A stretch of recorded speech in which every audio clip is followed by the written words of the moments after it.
We're talking about the business of the Beatles, and this to me is fascinating. When they break up, all right, and who knows who broke? Everyone has a theory. I know. Who broke it up? John. John did. Yeah. At 82, Paul McCartney has finally opened up about why the Beatles broke up, and the real reason might shock you. For years, fans have wondered what really happened. Paul's revelation sheds light on the tension and hidden struggles that led to their split. This video will cover everything from their incredible rise to fame to the challenges they faced before calling it quits. Before the Beatles, John Lennon. John Winston Lennon was born on October 9, 1940, in Liverpool, England. His early life was marked by turbulence and separation. John's father, Alfred, was a merchant seaman who was often away from home. His mother, Julia, could not care for him full-time, leading to John being raised by his aunt Mimi. Despite these challenges, John's early years were filled with music. His mother, Julia, introduced him to the banjo and later bought him his first guitar. The sounds of early rock and roll, especially Elvis Presley, captivated John and shaped his musical aspirations. He attended Dovedale Primary School and Quarrybank High School, where he was known for his rebellious spirit and sharp wit. In 1956, John formed a skiffle group called the Quarrymen, named after his school. This band would be the first step on the road to the Beatles. A pivotal moment came in 1957 when John met Paul McCartney at a Quarrymen gig. Impressed by Paul's musical talents, John invited him to join the band, marking the beginning of a legendary partnership. Paul McCartney. James Paul McCartney was born on June 18, 1942, in Liverpool. His upbringing was relatively stable compared to John's. Paul's mother, Mary, was a nurse, and his father, James, was a cotton salesman and a jazz pianist. This musical background had a significant influence on Paul. He attended Stockton Wood Road Primary School and later the Liverpool Institute, where he excelled academically. Paul's life took a dramatic turn when his mother passed away when he was just 14 years old. Grieving her loss, Paul found comfort in music, immersing himself in learning the guitar and piano. This period of intense emotional growth and musical exploration laid the foundation for his future career. When Paul met John Lennon in 1957 and joined the Quarrymen, his musical proficiency elevated the group's potential. Together, they began to shape the sound that would eventually define the Beatles. George Harrison. George Harrison was born on February 25, 1943, in Liverpool, into a working-class family. He was the youngest of 4 children, and his father, Harold, was a bus conductor, while his mother, Louise, worked as a shop assistant. George attended Dovedale Primary School, like John, and later the Liverpool Institute, where he became friends with Paul McCartney. From a young age, George was drawn to the guitar and the burgeoning rock and roll scene. Despite his initial shyness, his dedication to music was evident. Paul introduced George to John Lennon, and although John was hesitant due to George's young age, George's talent won him a place in the Quarrymen in 1958. His unique style and meticulous guitar work would become crucial elements of the Beatles' sound. Ringo Starr. Richard Starkey, better known as Ringo Starr, was born on July 7, 1940, in Liverpool. His early life was fraught with hardship. Ringo's father left the family when he was just 3 years old, and his mother, Elsie, had to work as a barmaid to support them. Ringo also faced severe health challenges, suffering from peritonitis and tuberculosis, which kept him in and out of hospitals for much of his childhood. It was during these long hospital stays that Ringo began drumming on anything he could find, sparking his interest in becoming a drummer. Ringo's musical journey began in earnest when he joined Rory Storm and the Hurricanes, one of Liverpool's leading bands at the time. His talent and personality made him a local favorite. In 1962, he was invited to join the Beatles, replacing their original drummer, Pete Best. This completed the classic lineup of John, Paul, George, and Ringo, the start of worldwide fame. In 1960, the formation of the Beatles, as we know them, began to take shape. This was the year when John Lennon, Paul McCartney, and George Harrison, who had already been playing together, solidified their lineup by adding Stuart Sutcliffe on bass. The final piece of the early puzzle came in August when Pete Best joined as the drummer. This formation marked the beginning of a legendary journey. Their first significant step as a band was their trip to Hamburg, Germany in August 1960. They were contracted to perform at the Indra Club and later the Kaiserkeller, playing up to 8 hours a night. This grueling schedule was instrumental in honing their skills and tightness as a band. Living conditions were harsh. They often slept in the back of the clubs where they performed. Despite the challenges, this period was crucial for their development, both musically and personally. During their time in Hamburg, the Beatles' repertoire consisted mainly of rock and roll covers from artists like Chuck Berry, Little Richard, and Elvis Presley. It was in these early performances that they began to develop their own musical style and start writing original material. After their initial stint in Hamburg, the Beatles returned to Liverpool in December 1960. They resumed playing at local venues, most notably the Cavern Club, where their popularity began to surge. Their performances in Liverpool helped solidify a local fan base and provided a platform for further opportunities. In April 1961, the Beatles returned to Hamburg for their second residency, this time at the Top 10 Club. This period lasted until July and was another significant phase in their career.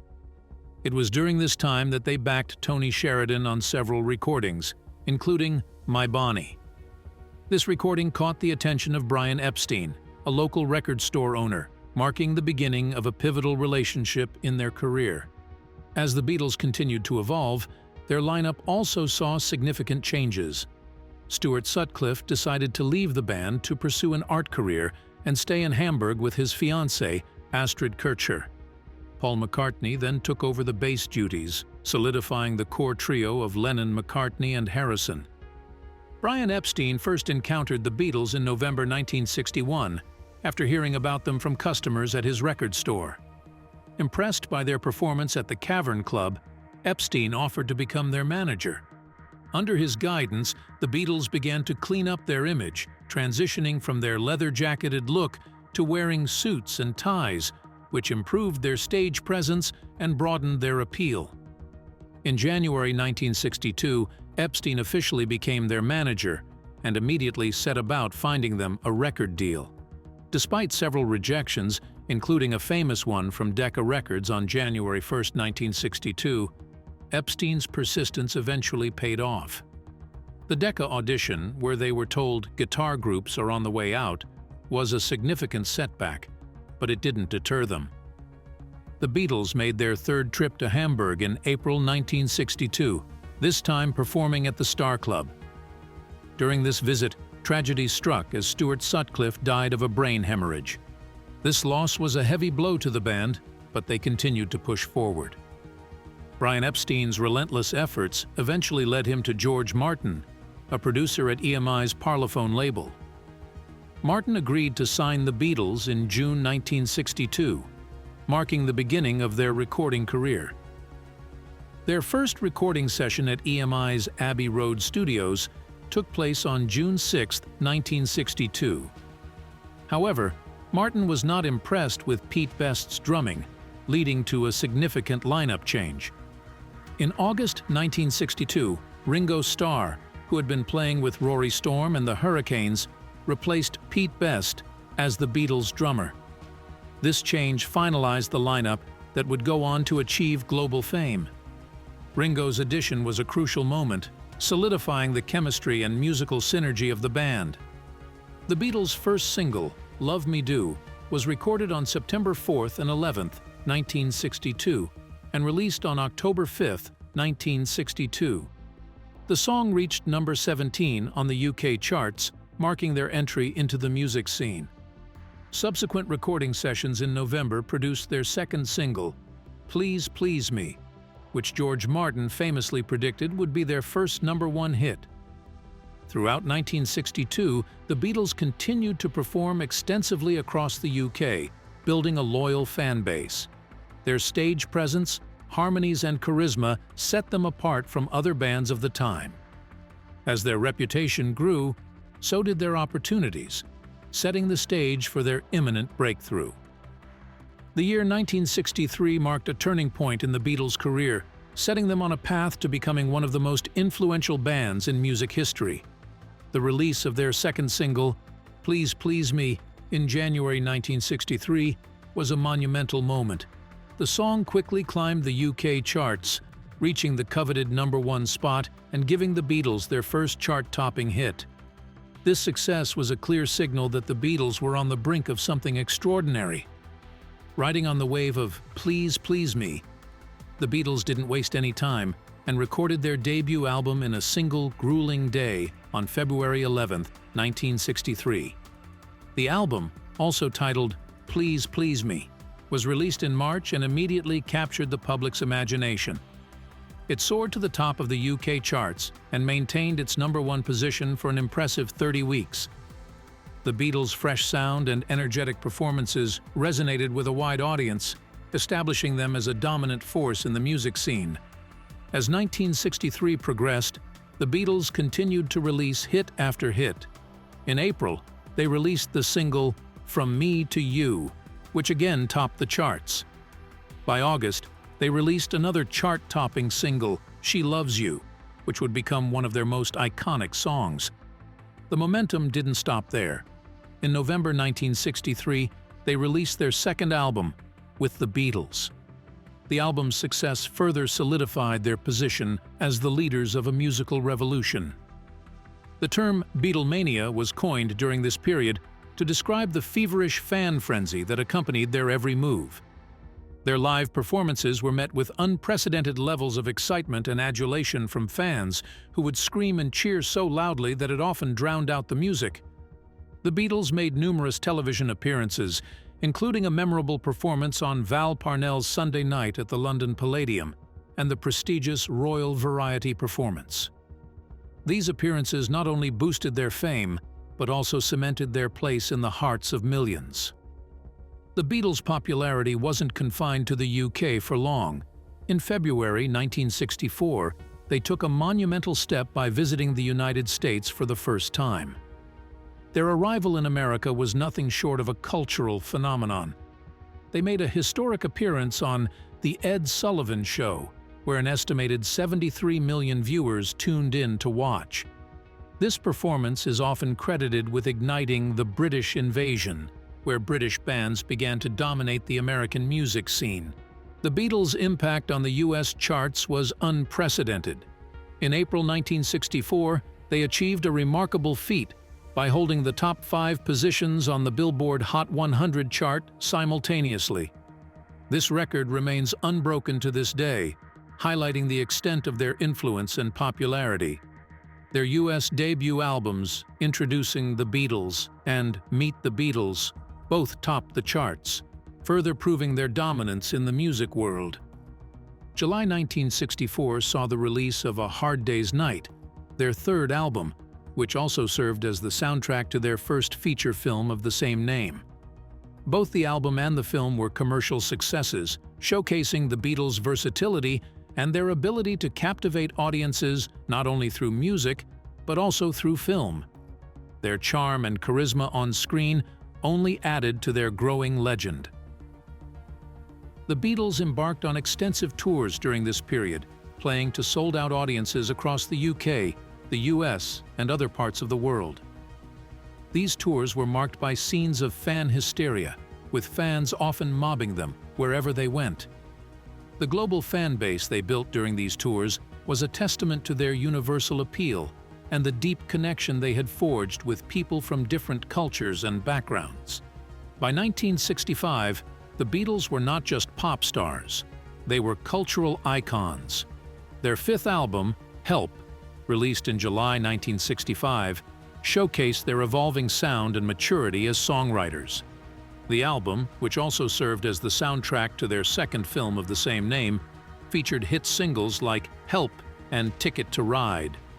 These songs reflected a deeper, more introspective approach to songwriting, indicating that the Beatles were beginning to explore more complex themes and emotions in their music. They began to incorporate new sounds and instruments into their music, broadening their musical palette. This willingness to innovate and push boundaries set them apart from their contemporaries and laid the groundwork for their future endeavors. In December 1965, the Beatles released Rubber Soul, an album that is often hailed as one of their masterpieces. Rubber Soul was a significant departure from their earlier work, featuring more sophisticated lyrics and a diverse range of musical influences. Songs like Norwegian Wood, This Bird Has Flown, and In My Life showcased their growth as songwriters and their ability to create deeply personal and reflective music. The album's cohesive feel and artistic ambition were a clear indication that the Beatles were entering a new phase of their career. Their contributions to music and culture were recognized in October 1965 when they were awarded the MBE, Members of the Most Excellent Order of the British Empire, by Queen Elizabeth II. This honor acknowledged their significant impact on British culture and their role in promoting British music on a global scale. Final years as a band. The Beatles' career reached a critical juncture in 1966. Their relentless touring schedule had become untenable. Constant travel, inadequate sound systems at large venues, and growing safety concerns made live performances increasingly difficult. The tipping point came with their final official concert on August 29, 1966, at Candlestick Park in San Francisco. The decision to stop touring marked a significant shift in their approach to music. Freed from the rigors of touring, the Beatles turned their full attention to studio work. This period of intense creativity and experimentation began with the release of the Revolver album in August 1966. Revolver was a bold departure from their earlier work, showcasing innovative studio techniques and a diverse array of musical styles. Key tracks like Eleanor Rigby and Tomorrow Never Knows highlighted their willingness to push boundaries and explore new artistic directions. However, 1966 was also marked by controversy.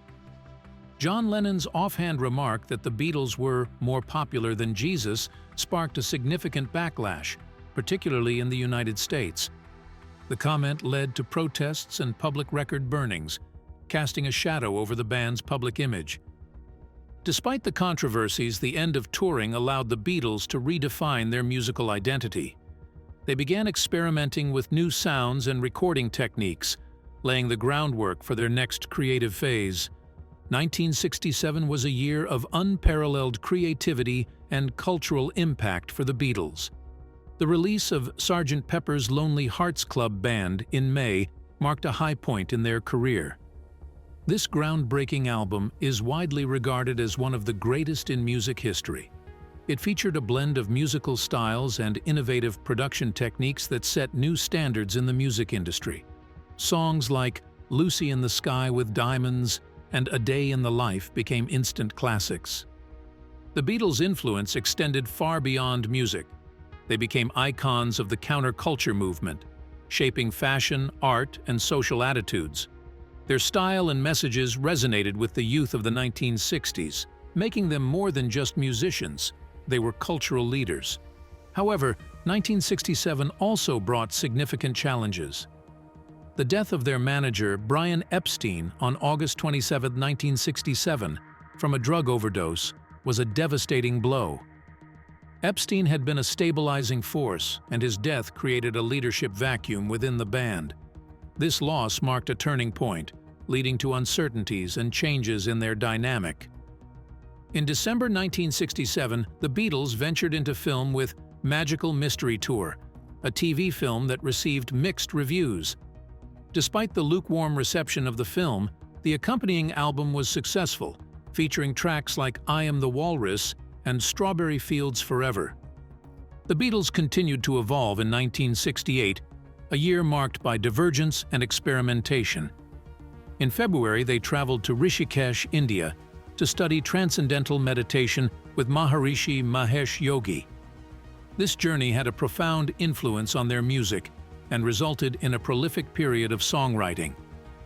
The serene environment and spiritual teachings inspired many of the songs that would later appear on their next album. November 1968 saw the release of The Beatles, commonly known as The White Album. This double album showcased a wide range of musical styles, reflecting the individual interests and growing independence of each band member. Tracks like While My Guitar Gently Weeps, Blackbird, and Revolution highlighted the diversity and creativity within the group. However, the recording sessions also underscored growing tensions and internal strains. The establishment of Apple Corps in 1968 was another significant development. This multimedia company was intended to foster creativity and independence. However, it faced numerous financial and managerial challenges, adding to the band's stress and conflicts. As the members began to pursue their own musical directions, the cohesion that had defined the Beatles started to fray. The recording sessions for The White Album were marked by disagreements and individual pursuits, signaling the beginning of the end for the band's unified front. In January 1969, the Beatles embarked on the Get Back sessions, later known as the Let It Be project. This effort aimed to bring the band back to its roots with live, unembellished recordings. The idea was to capture the raw energy and simplicity of their earlier days. However, the sessions quickly turned sour. Tensions among the band members were high, and disagreements became frequent. These conflicts overshadowed the music, creating a challenging environment for creativity. Despite the struggles during the Get Back sessions, the Beatles managed to come together to record what would become their final album, Abbey Road. Released in September 1969, Abbey Road stands as a testament to their musical genius. The album featured iconic tracks like Come Together, Something, and the medley on Side 2, which showcased their ability to blend different musical ideas seamlessly. The production quality and musicianship were widely praised, making Abbey Road a critical and commercial success. As the band worked on these projects, internal conflicts continued to escalate. George Harrison temporarily left the band during the Get Back sessions due to frustration and dissatisfaction. Disagreements over management further strained relationships. Paul McCartney favored Lee Eastman, Linda McCartney's father, as the band's manager, while the others preferred Alan Klein. These differing opinions created significant tension, leading to further divisions within the group. On January 30, 1969, the Beatles performed an impromptu concert on the rooftop of their Apple Corps headquarters in London. This performance was meant to be a surprise, a return to live performance without the usual fanfare. It turned out to be their last public performance. The rooftop concert is now iconic, symbolizing both the band's creative heights and the underlying discord that was pulling them apart. The Let It Be album, produced by Phil Spector, was released in May 1970. It featured tracks from the January 1969 sessions. The accompanying film, which documented the making of the album, also premiered in May. Both the album and the film captured the fracturing dynamics within the band. The footage showed the strain and discord among the members, making it clear that the Beatles were struggling to maintain their unity. On April 10, 1970, Paul McCartney announced his departure from the Beatles. This news shocked fans worldwide, signaling the end of an era. McCartney's decision to leave was solidified with the release of his solo album, McCartney, soon after. The album's release marked a new chapter for Paul and confirmed that the Beatles, as the world knew them, were no more. The legal dissolution of the Beatles was a lengthy process. Lawsuits and disagreements over finances and management continued for years. Although they officially disbanded in 1970, the formal dissolution occurred on December 31, 1974, when the court case was finally settled and the legal partnership was terminated. This marked the official end of the Beatles, bringing to a close one of the most influential bands in music history. The shocking truth behind the disbandment. Initial factors leading to the breakup. The story of the Beatles' disbandment is one filled with complexity and nuance. To understand the true reasons behind their split, we must first look at several key factors that led to growing tensions within the band. Death of Brian Epstein. In 1967, the Beatles faced a monumental loss with the death of their manager, Brian Epstein. Epstein wasn't just a manager, he was a guiding force, handling the business side of things and resolving disputes among the members. His sudden death created a significant leadership void, leaving the band without a mediator. The absence of Epstein's steady hand allowed internal conflicts to escalate unchecked. The Beatles, who had relied heavily on Epstein's management and mediation, now found themselves adrift, grappling with decisions that Epstein had previously managed. Creative differences. Another crucial element contributing to the band's eventual split was their diverging musical interests. As they evolved as artists, their individual preferences became more distinct. Paul McCartney leaned towards a polished pop sound. John Lennon was drawn to avant-garde experimentation. George Harrison found inspiration in Indian music, and Ringo Starr preferred more traditional rock and roll. These differences, initially a strength, began to cause friction. Their later albums, while innovative and groundbreaking, also highlighted these diverging paths. The creative tensions were palpable, and sessions often became battlegrounds for artistic control. Personal lives. The members' personal lives increasingly influenced their professional dynamics. John Lennon's relationship with Yoko Ono is perhaps the most cited example. Lennon's decision to bring Ono into the studio disrupted the band's long-established dynamics. Ono's presence was a source of discomfort for the other members, and her influence on Lennon further deepened the divisions within the group. Beyond this, each member was dealing with their own personal issues and growing apart, leading to a sense of isolation even when they were together. Business disputes. Business disagreements also played a significant role in the band's disintegration. Following Epstein's death, the band struggled with management decisions. Paul McCartney wanted his father-in-law Lee Eastman to manage the Beatles, believing Eastman could provide the stability they needed. However, John Lennon, George Harrison, and Ringo Starr preferred Alan Klein, who they felt understood the music business better. This clash over management led to severe discord, further straining their relationships. The disagreement over who should steer their business affairs became another wedge driving them apart. Paul McCartney's perspective, the shocking truth. The narrative surrounding the Beatles' breakup has often been shrouded in misunderstanding. One of the most surprising truths, as revealed by Paul McCartney, is that John Lennon initiated the breakup. John Lennon's desire for independence. In a revealing 2021 interview, Paul McCartney explained that it was John Lennon who first expressed a desire to leave the Beatles. Lennon felt increasingly constrained by the band's structure and longed to explore other creative avenues. His relationship with Yoko Ono and his interest in solo projects were major factors. Lennon wanted to break free from the Beatles' identity and forge his own path, both musically and personally. This desire for independence was a significant reason for the eventual split. Misunderstanding of McCartney's role. A common misconception is that McCartney was responsible for the breakup, largely due to his public announcement. However, McCartney has clarified that Lennon's decision to leave was the actual trigger. Lennon had privately informed the band of his decision months before McCartney's announcement. McCartney's public statement was a response to this internal decision, not the cause of the breakup. This distinction is crucial in understanding the sequence of events and dispelling the myth that McCartney was the sole reason for the disbandment.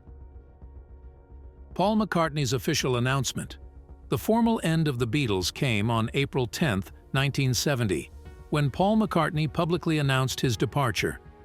He cited personal, business, and musical differences as the reasons for his decision. This announcement marked the end of an era, though the split had been brewing for some time. McCartney's announcement was not a sudden rupture, but rather the culmination of a series of events and tensions that had been escalating for years.